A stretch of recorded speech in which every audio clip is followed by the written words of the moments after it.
Assalamualaikum warahmatullahi wabarakatuh. Ya, mari kita awali dulu dengan mengucap Bismillahirrahmanirrahim. Sebelumnya kenalan dulu ya, nama kakak Kak Widya Hafitasari atau biasa dipanggil dengan nama Kak Vita, ya kayak gitu.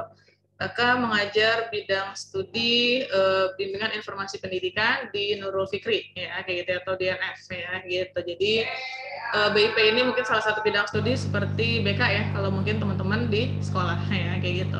Oke, sedikit kenalan, Kak Vita lulusan dari UNPAD atau Universitas Pajajaran dengan mengambil jurusan di Fakultas Ilmu Komunikasi dan mengambil program studi spesialisasinya di Ilmu Public Relations atau di PR ya.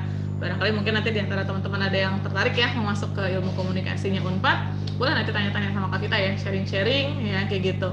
Mungkin bagaimana lulusannya, bagaimana dengan prospek kerjanya, bagaimana dengan mungkin mata kuliahnya, ya kita atau mungkin dengan lingkungan, kosan, boleh mungkin nanti ditanyakan, ya kayak gitu.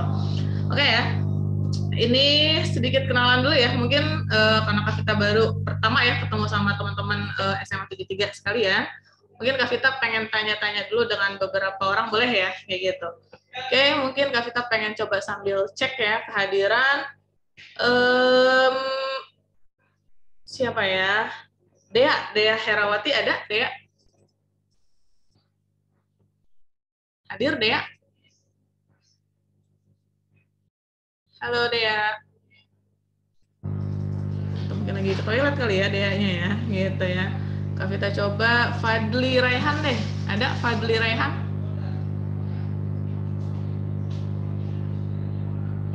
Halo Fadli, kedengeran nggak suara Kak Vita? Halo Bu, kedengeran Bu. Oke ya. Oke Fadli, kalau boleh tahu dong ya, Fadli kira-kira pengen masuk ke PTN apa Fadli? Targetnya pengen masuk ke kampus mana Fadli? Unpad Bu. Unpad. Oke, jurusannya kalau boleh tahu?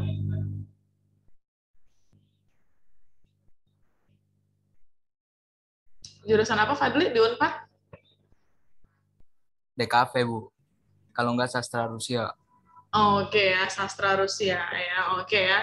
Good luck ya. Semoga nanti bisa jadi junior saya ya di kampus walaupun mungkin beda jurusan ya gitu. Oke, berikutnya Kak Vita coba pengen tanya lagi ya. Siapa ya? Hmm, Nabila Aulia ada Nabila? Hadir Nabila? Halo Nabila. Ya, oke ya. Mungkin lagi sholat apa ya gitu ya atau mungkin lagi ke toilet ya.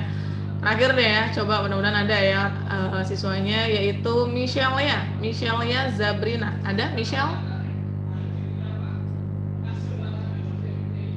Halo Michelle.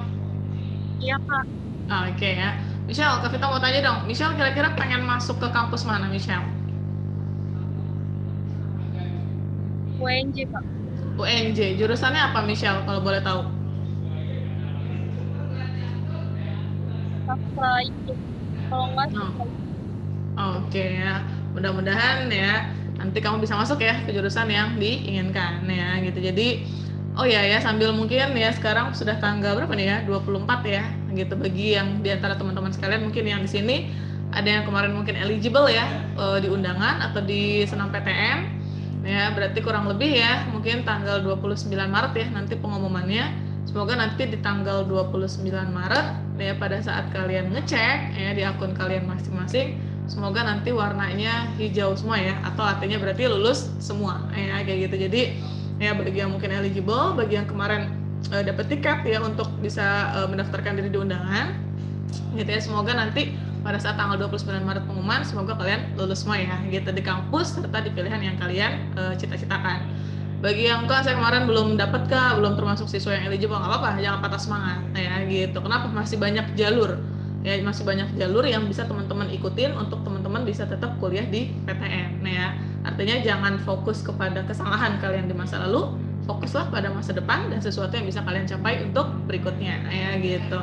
Oke, kita masuk ya sekarang materinya yaitu di sebuah panduan dalam memilih yang namanya sebuah jurusan atau mungkin ini dikenal dengan namanya yaitu MBTI, MBTI itu singkatan dari Myers-Briggs Type Indicator, ya gitu. Jadi Myers-Briggs ini membuat yang namanya karakteristik ya atau tes kepribadian, atau mungkin teman-teman pernah dengar ya namanya MBTI ya bahasa Indonesianya, gitu, atau mungkin MBTI ya untuk yang namanya tes kepribadian seseorang dalam memilih sebuah jurusan, ya gitu. Kenapa Kak? Karena faktanya sendiri mungkin teman-teman pernah ada yang baca mungkin di salah satu jurnal, ternyata ya sekitar mungkin ya lebih dari 70% siswa atau pelajar di Indonesia itu salah dalam yang namanya memilih sebuah jurusan, gitu ya. Mereka sudah memilih, namun jurusan yang mereka pilih pada akhirnya mereka rasakan mungkin kurang tepat ya pada saat mereka sedang melakukan proses atau program perkuliahan, gitu. Berarti ya mungkin pada saat mereka memilih jurusan ini pasti ada beberapa faktor ya, gitu. Bisa jadi mungkin mereka tidak mencari informasi secara lengkap dan menyeluruh ya tentang jurusan ataupun tentang program yang mereka ambil. Kemungkinan juga mereka mungkin ya udah deh Kak, saya mau kuliah di mana aja yang penting lulus deh ya gitu. Artinya ada yang seperti itu, namun pas begitu masuk ternyata mungkin mata kuliahnya tidak sesuai, jurusan atau program studinya kurang sesuai dengan karakternya, atau mungkin lingkungannya kurang cocok dengan dia ya, dengan dirinya ya kayak gitu.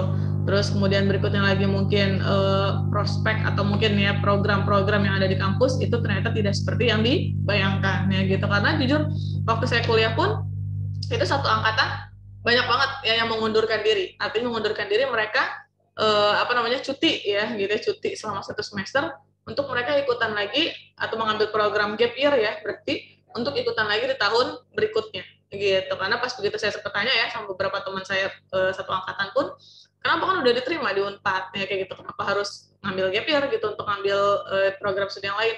Oh ini nggak cocok sama gue ya, gue nggak terlalu suka ngomong ya, gue nggak terlalu suka berkaitan dengan media, gue nggak suka yang namanya belajar itu berkaitan dengan lebih banyak praktikum misalnya ya gitu, saya anaknya teoritis banget dan seterusnya gitu. Terus kenapa dulu milih?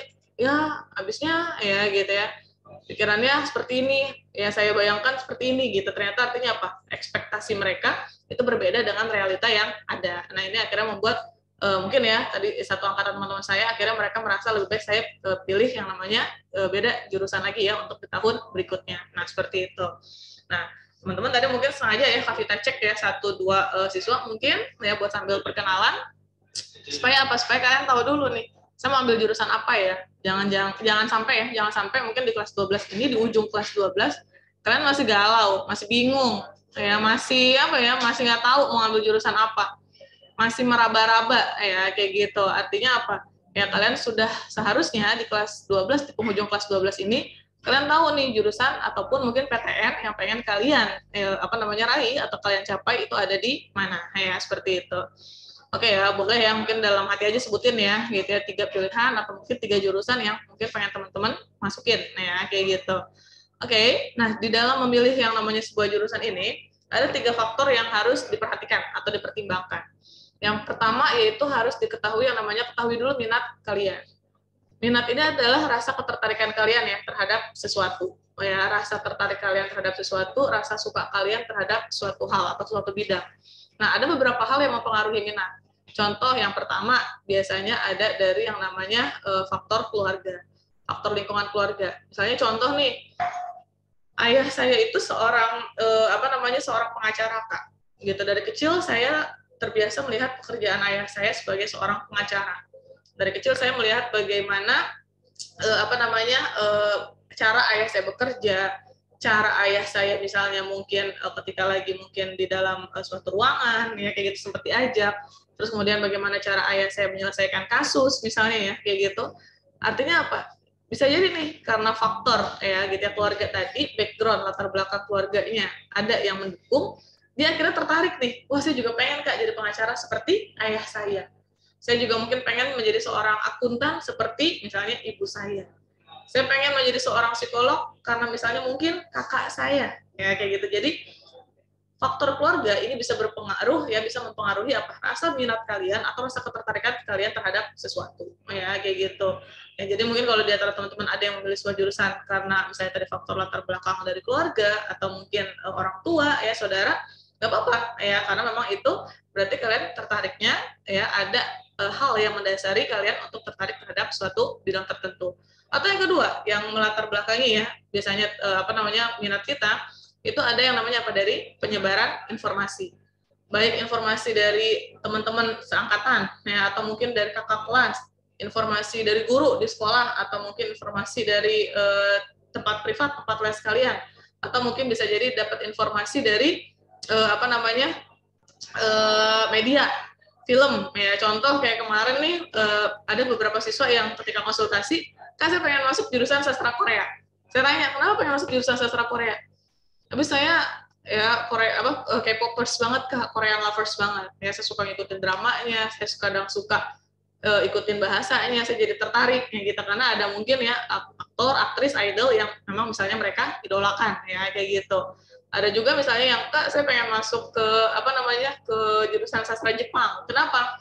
Saya suka dunia anim, Kak, ya gitu, kayaknya keren ya belajar tentang anim gitu. Saya juga pengen di Jepang nanti biar bisa tahu mungkin dunia anim di Jepang seperti apa dan seterusnya. Nah kayak gitu-gitu.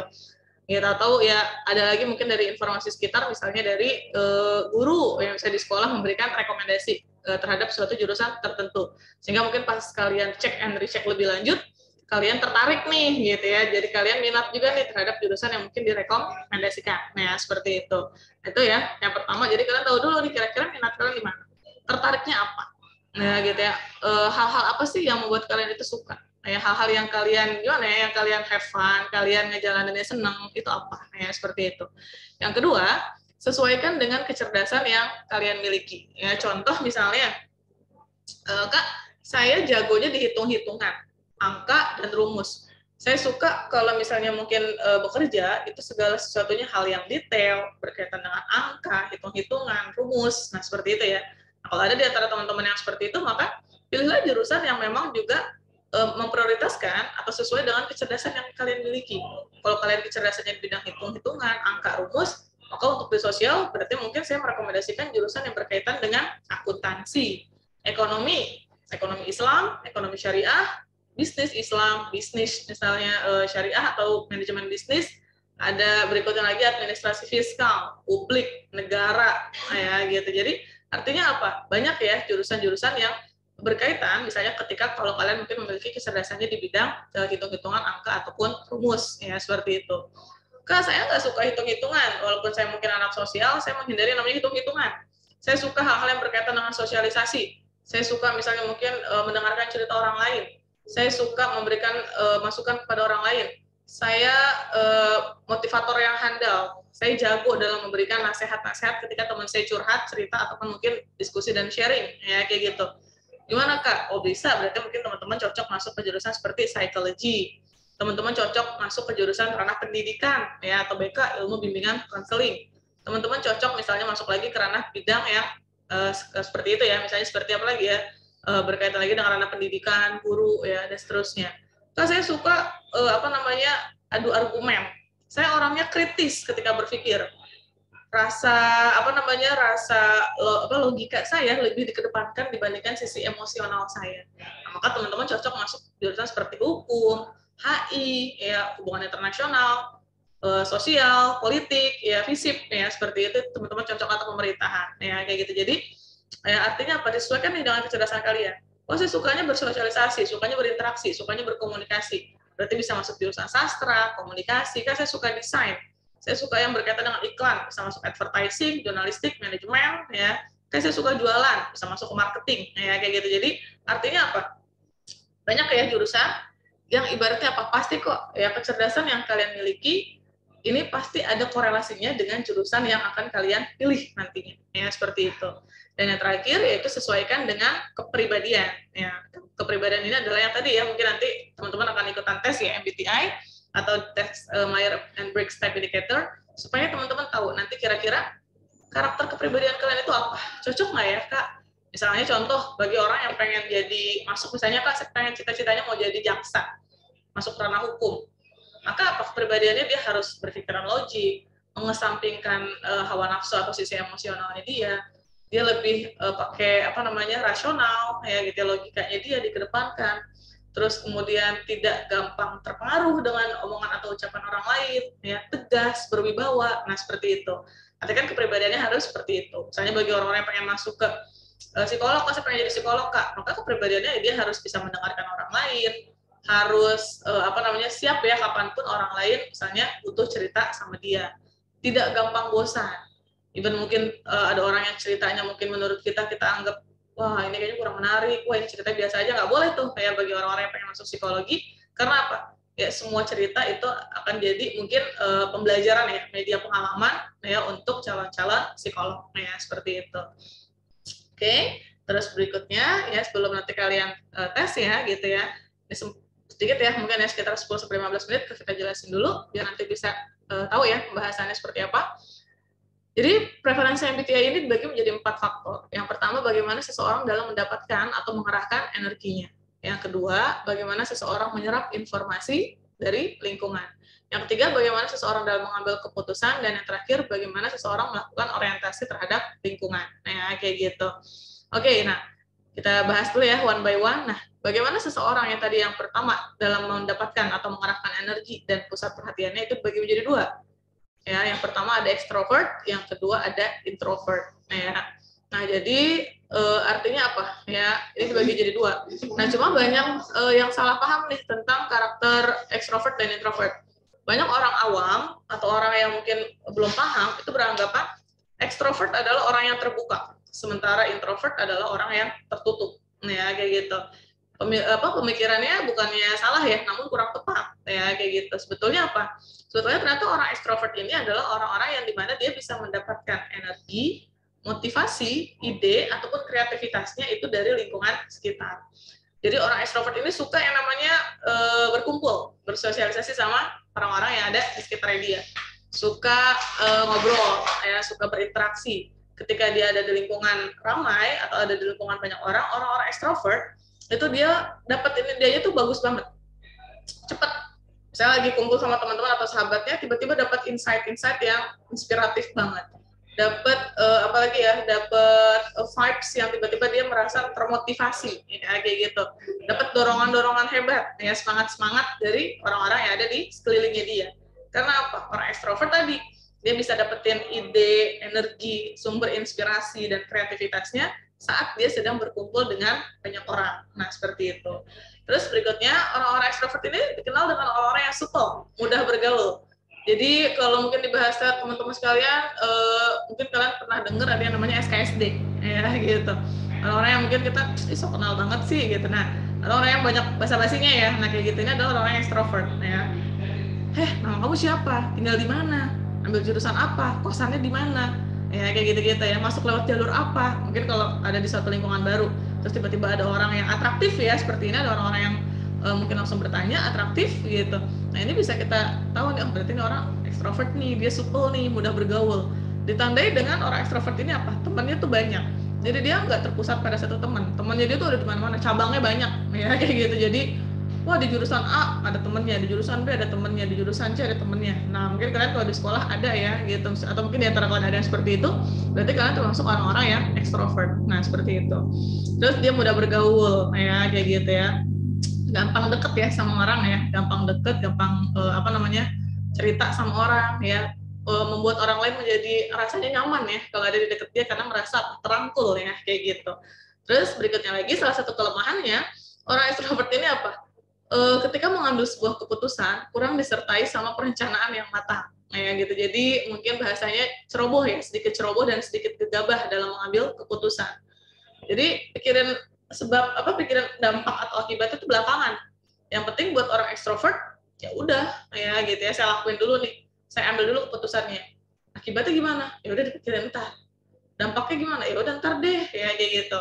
Ya karena orang ekstrovert ini dia cenderung sedikit terburu-buru ya, atau sedikit tergesa-gesa dalam mengambil sebuah keputusan ya atau kebijakan tertentu. Nah seperti itu. Oke, atau tepatnya kurang disertai ya perencanaan yang matang. Nah, ya, jadi mungkin baru 50%, 60% perencanaannya udah langsung eksekusi deh. Nanti kalau kurang baik ya udah itu pikiran nanti ya kayak gitu ya gitu. Jadi mikirannya mungkin sambil proses berjalan pada saat dia melakukan suatu aktivitas ya seperti itu.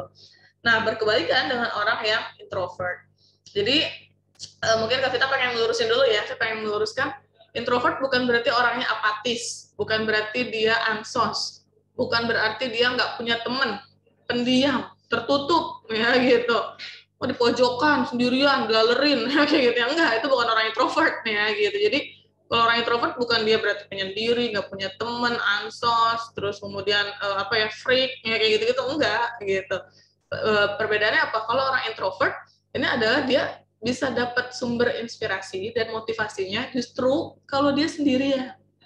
Karena ketika dia ada di lingkungan banyak orang, dia akan lebih cenderung mengamati orang-orang yang ada di sekitarnya dia. Sehingga dia sulit untuk bisa mengekspresikan dirinya, ataupun dia sulit untuk bisa memahami dirinya, karena kondisinya sedang di lingkungan banyak orang.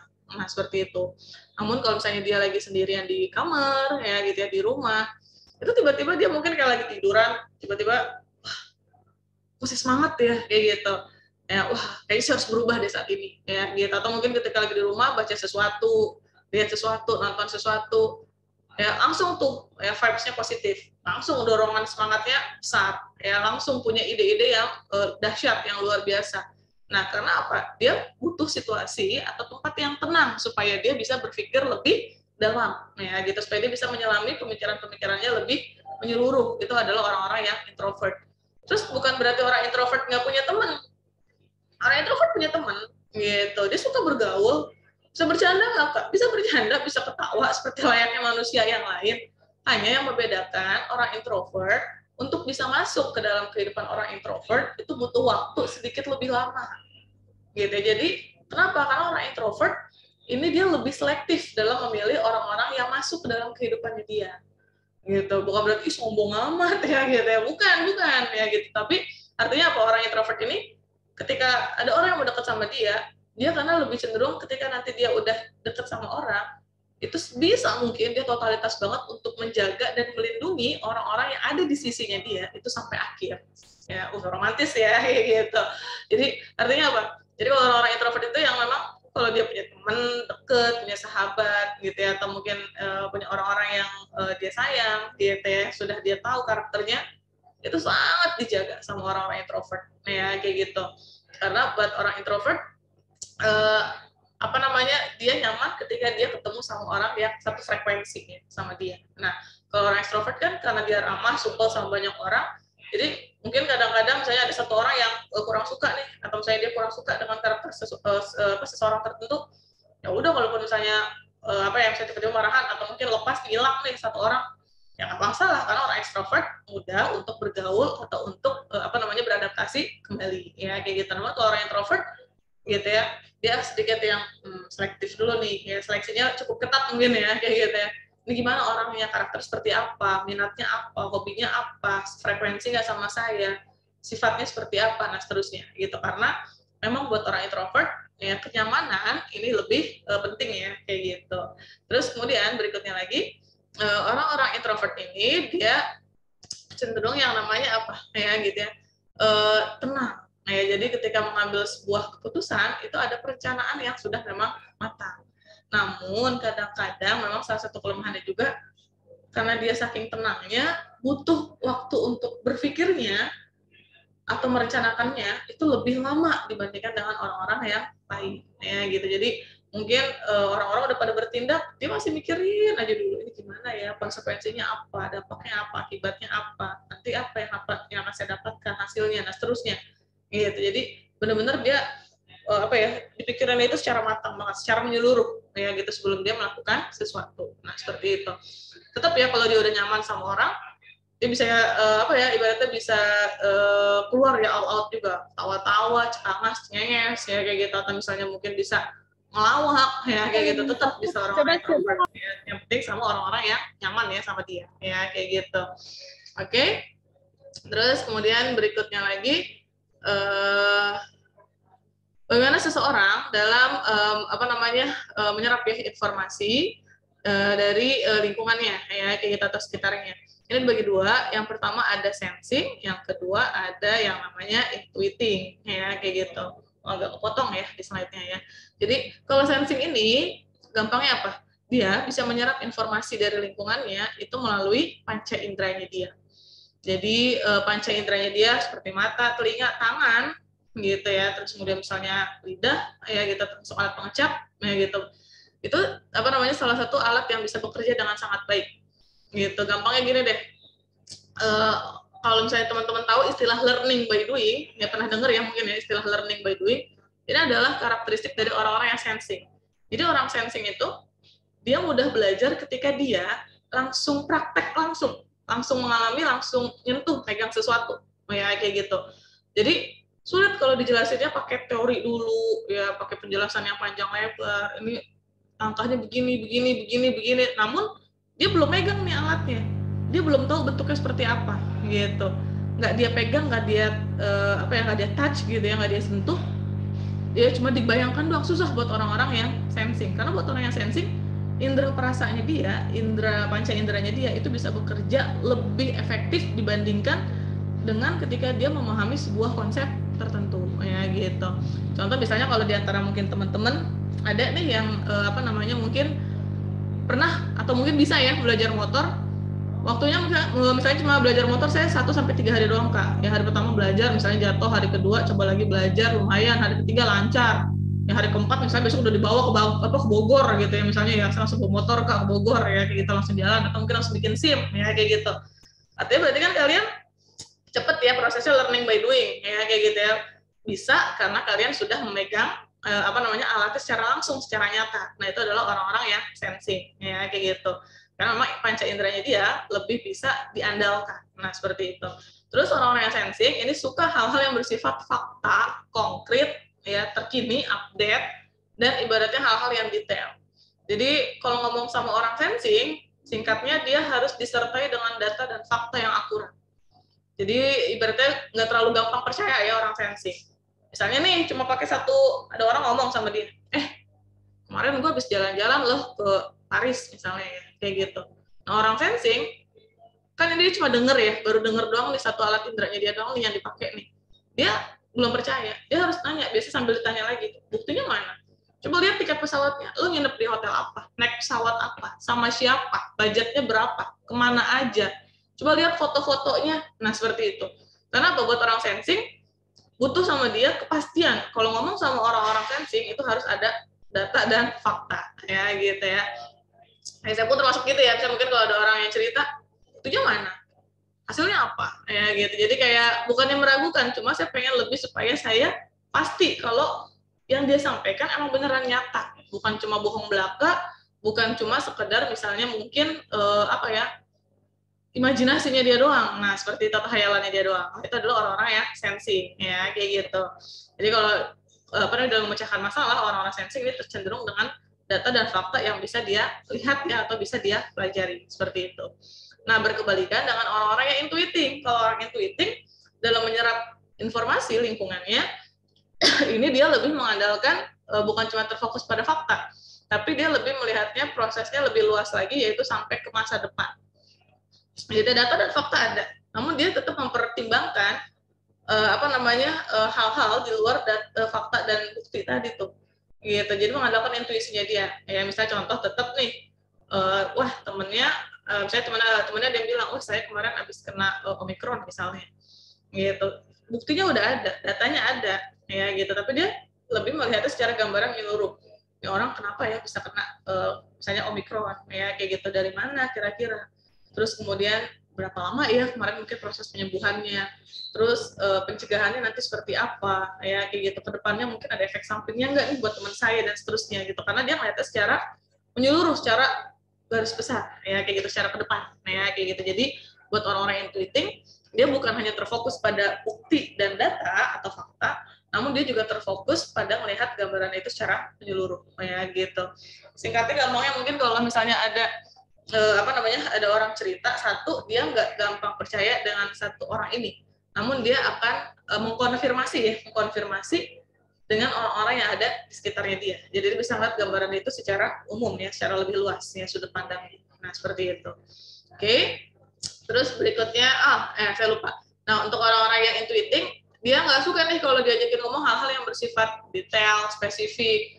Sukanya tuh hal-hal yang bersifat abstrak. Ya, misalnya mungkin kalau hal-hal abstrak seperti masalah model, ya misalnya model-model baju, ya gitu, yang tidak terlalu membuat dia berpikir panjang deh gitu. Atau mungkin yang pokoknya pada saat dia ngobrol jangan sampai dia mengernyitkan dahi ya gitu, yang membuat dia apa nih topiknya berat banget, ini bahasannya berat banget gitu. Nah ini orang-orang yang intuiting tuh nggak suka ya kalau diajakin ngobrol tapi disuruh mikir berkepanjangan. Misal lagi ngobrolnya masalah politik, ngobrol masalah utang Indonesia ya kayak gitu kan, ini pusing nih ya mikirinnya detail. Nah orang-orang intuiting tuh nggak suka, mendingan kalau ngomong mendingan hal-hal yang mungkin yang sederhana, yang simple gitu, atau mungkin kalau bahasa anak mudanya yang receh ya gitu ya, jangan yang sampai mikir panjang banget deh. Nah kayak gitu ya, itu orang-orang yang intuiting ya karakternya. Yang kedua, yang berikutnya yang ketiga, bagaimana seseorang dalam mengambil sebuah keputusan. Ini ada thinking sama feeling. Nah ini sungguh dua kepribadian yang cukup kontradiktif ya kayak gitu. Thinking adalah dimana seseorang ketika dia ngambil keputusan itu sangat bersifat objektif banget, rasional banget deh ya, mengedepankan yang namanya sisi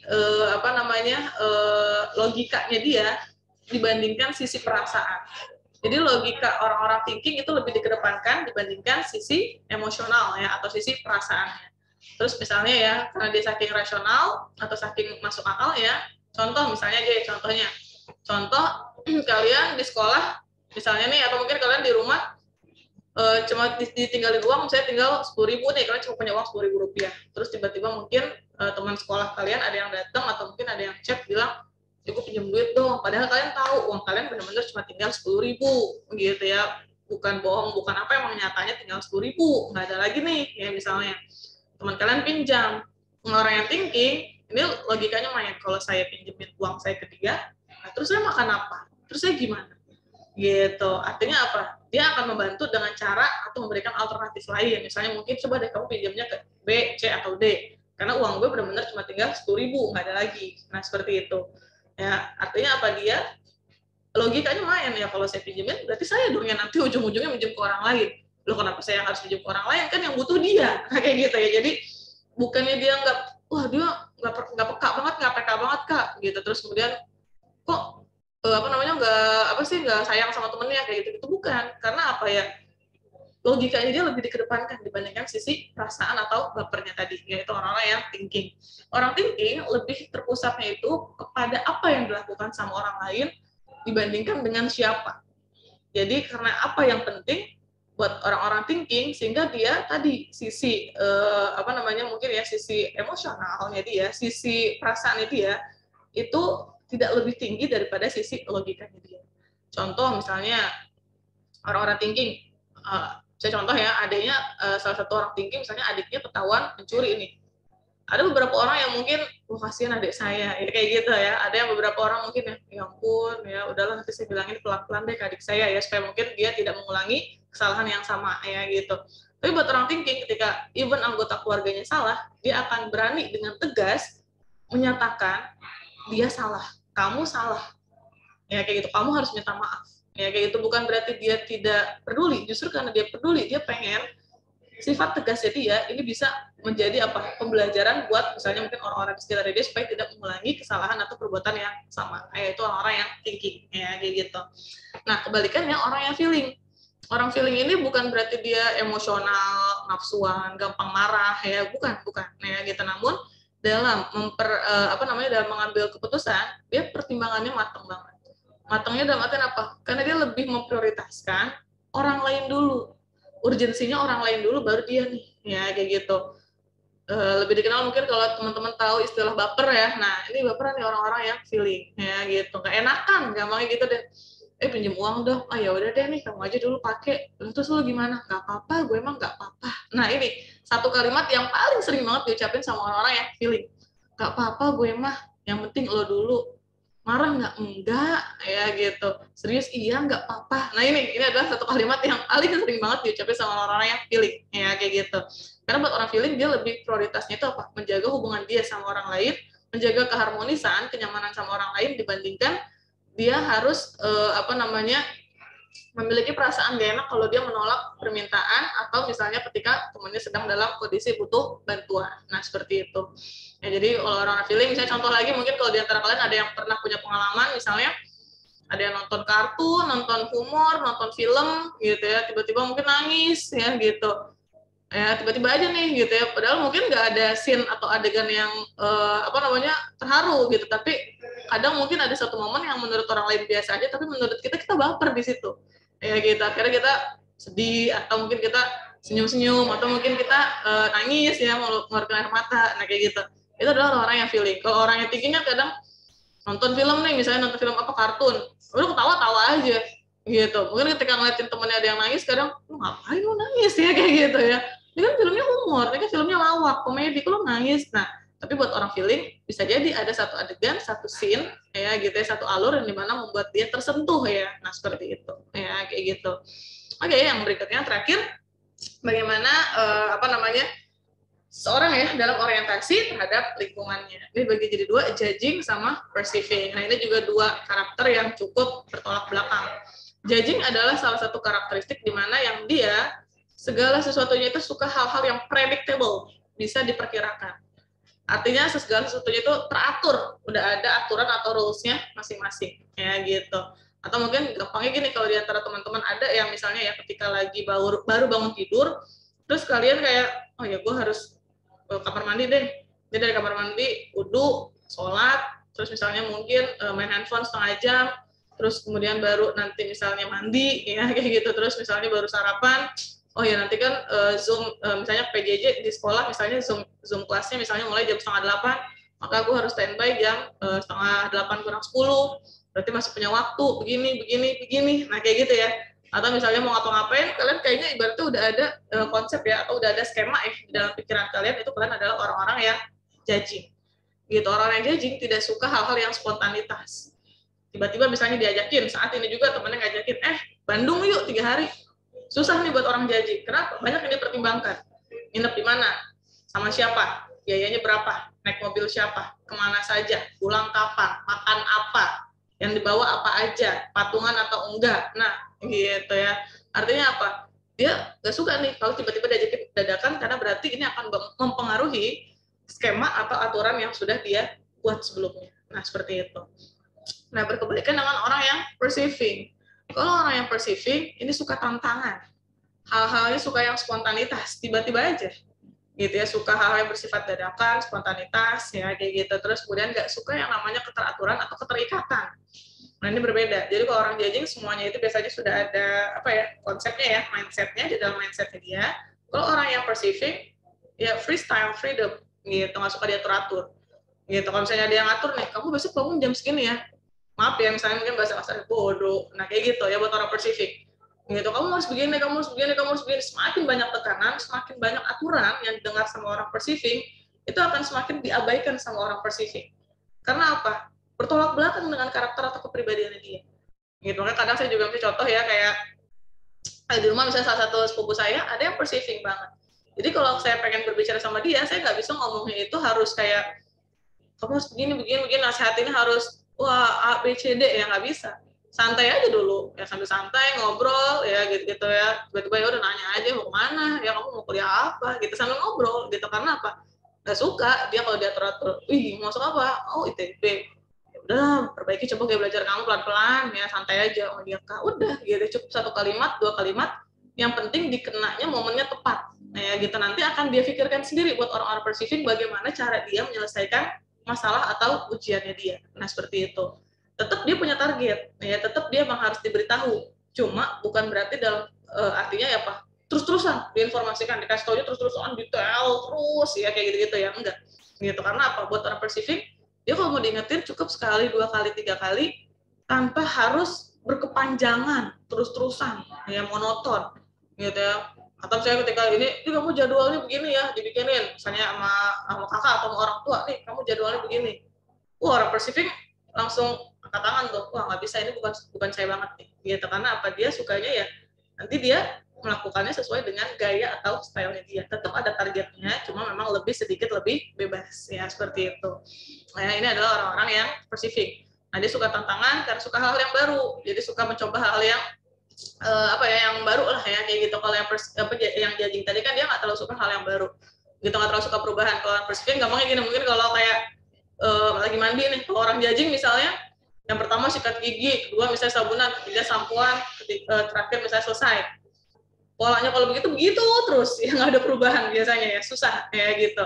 Tapi kalau orang Persifik bisa jadi nih, hari ini sikat gigi dulu, besok keramas dulu, besok cuci muka dulu, ya, besok luluran dulu, suka-suka dia aja gitu. Artinya apa, mandi aja biasanya polanya suka dia coba cari something new, sesuatu yang baru ya. Nah seperti itu ya. Ini adalah yang 4 karakteristik dari MBTI. Nah seperti itu. Oke, nah ini nanti tinggal kalian termasuk yang mana. Mungkin sebelum ini ada yang tanya ya, gitu Kak, mau tanya, konseling itu apakah ke psikolog Kak? Nah, jadi konseling ini apakah masuknya ke ranah psikologi?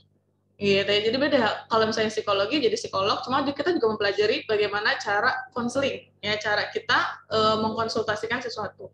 Kalau misalnya yang dibahas ini konselingnya masuknya ke BK, bimbingan konseling, ya ini mirip-mirip, ya gitu, cuma berbeda. Ya kalau kebimbingan konseling atau BK biasanya masuknya ke ranah guru BK di bidang pendidikan, ya seperti itu. Namun kalau ke psikologi biasanya nanti jadi psikolog. Kalau S1 berarti dia mungkin bidang kerjanya di ranah HRD, kalau dia mengambil konsentrasi lanjutan atau spesialisasi, dia bisa ngambil ke psikologi anak kah, psikologi remaja kah, psikologi perusahaan kah, atau mungkin psikologi parenting orang tua, atau psikologi anak kayak Kaseto. Nah, itu ada nanti konsentrasinya masing-masing perbedaannya kembali. Nah, seperti itu ya, kayak gitu. Oke. Ini supaya teman-teman mungkin tahu ya, teman-teman masuk yang mana. Nah, silahkan coba dikerjakan dulu ini ya websitenya ya. Saya klik gitu ya, maaf. Ada di www.16personalities.com/id. Sekarang 14.45, mungkin saya kasih waktu 10 menit ya untuk teman-teman kerjakan terlebih dahulu. Gitu ya, silakan dikerjakan dengan sungguh-sungguh. Ini hurufnya huruf kecil semua ya. Gitu ya, ini huruf kecil semua ya, www.16personalities.com/id. Ya, silakan dikerjakan, nanti baru kalian nanti saya tanya ya, mungkin ya beberapa orang hasilnya apa, nanti kita lihat ya, kayak gitu kira-kira intelijensi kalian di mana, arah minatnya di mana, hasilnya seperti apa ya gitu. Saya tulis mungkin di kolom chat ya, kayak gitu.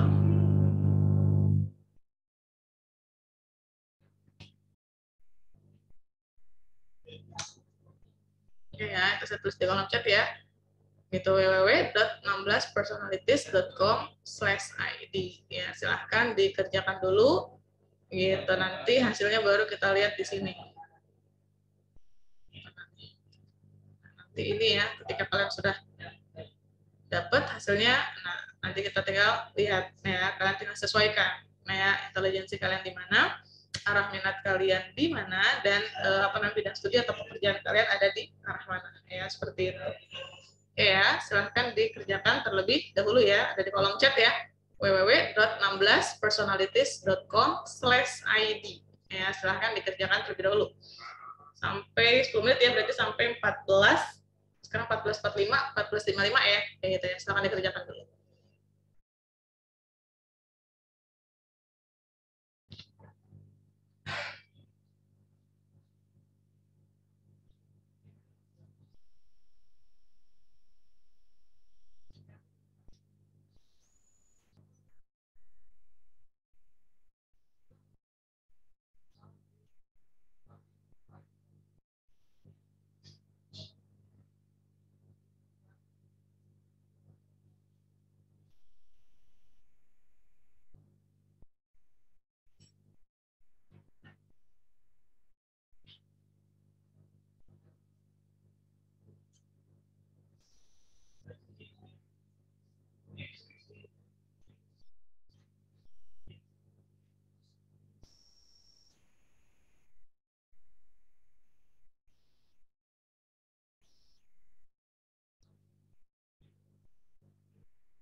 Apa? Ini lagi mereka lagi ngerjain yang MBTI dulu.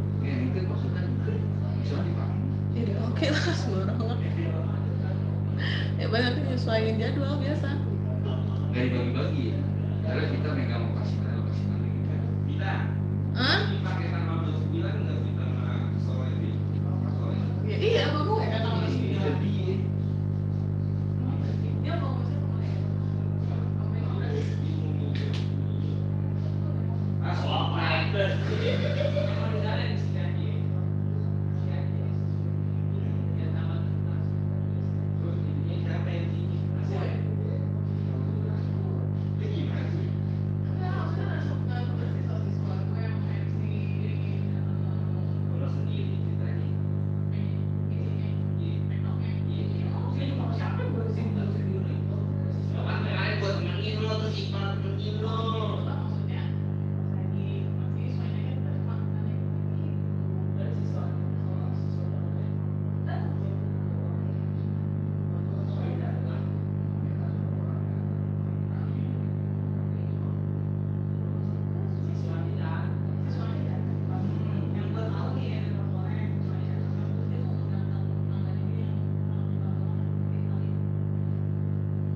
Saya ya, saya.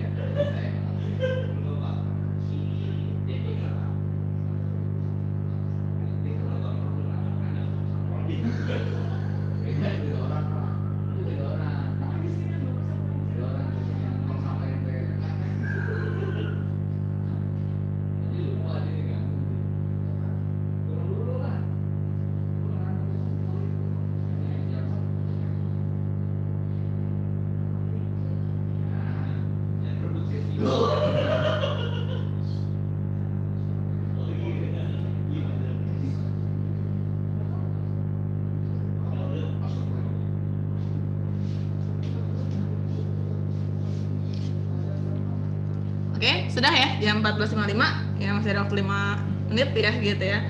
Tapi kita coba pengen tanya ya, mungkin kalau udah ada yang selesai, gitu hasilnya apa ya, nanti bisa coba kita sambil cek ya, cek and recheck apakah jurusan yang diinginkan atau dipilih sama teman-teman itu pas atau sesuai gitu ya, atau tidak dengan hasil MBTI-nya, ya seperti itu. Oke, mungkin saya ambil berapa ya, 2 orang aja kali ya, gitu ya, karena keterbatasan waktu, gitu. Rafli, Azra, ada Rafli? Hadir?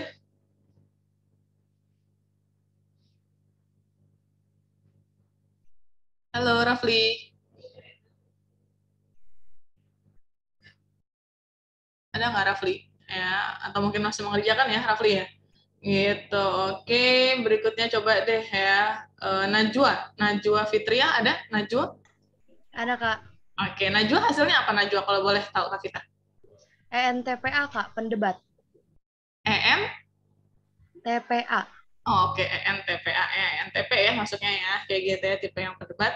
Oke ya, di sini ya, ENTP, intelijensinya ada di penalaran nonverbal, terus kemudian ada di daya kreativitas, berarti kamu termasuk salah satu orang yang kreatif dan inovatif ya, dalam meng-create atau menciptakan sesuatu. Terus kamu juga punya kemampuan dasar administrasi, gitu, artinya kamu punya ranah manajemen yang cukup baik, dan kamu juga bisa masuk ke ranah kecerdasannya, jadi kemampuan berhitung.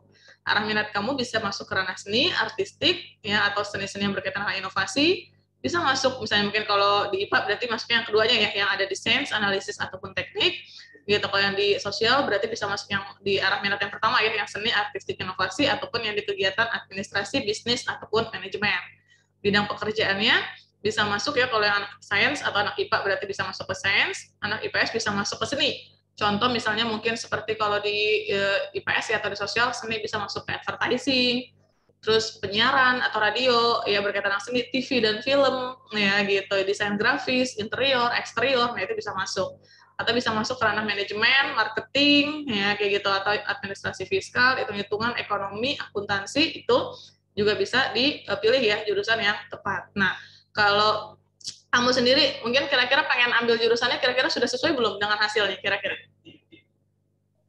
Cocok Kalau nggak? aku pengennya itu Kak, ilmu hukum. Ilmu hukum, oke ya. Di hukum gimana Kak? Bisa nggak Kak? Bisa masuk ya di hukum? Ya di mana Kak? Ini di intelijensinya ada di penalaran nonverbal dan daya kreativitas ya kayak gitu. Terus ini juga bisa masuk ke yang namanya di ranah manajemen ya kayak gitu. Karena apa? Ilmu hukum kan dia juga mempelajarinya berkaitan dengan bagaimana pengelolaan ke orang lain, manajemen ya, tingkatan-tingkatan pengaturan. Terus kemudian dia juga kreativitas dalam mengeluarkan argumen, inovatif ya. Berarti bisa adu debat nanti ya, kayak gitu, adu pendapat, nah itu juga bisa dipilih ya kayak gitu. Terus hitung-hitungan juga ada nggak Kak di hukum? Ya sedikit ya, mungkin di 1 tahun pertama itu ada juga ilmu dasar yang berkaitan dengan hitung-hitungan ya gitu. Jadi masih cocok ya gitu ya, masih bisa untuk kamu pilih, masih relate ya, atau masih sesuai. Oke, terus berikutnya mungkin terakhir ya, Kak Vita coba pengen tanya dengan uh, Lutfi Khairunisa, ada Lutfi? Hadir Lutfi? Gitu, atau mungkin masih ngerjain juga ya gitu. Randy deh, Randy Mustari, ada Randy? Hadir, Kak. Halo, ada Randy? Oke ya, belum juga ya. Oke deh, terakhir ya, mudah-mudahan ada ya kayak gitu ya. Coba Kak kita pengen coba tanya Febri Yanti, ada Febri?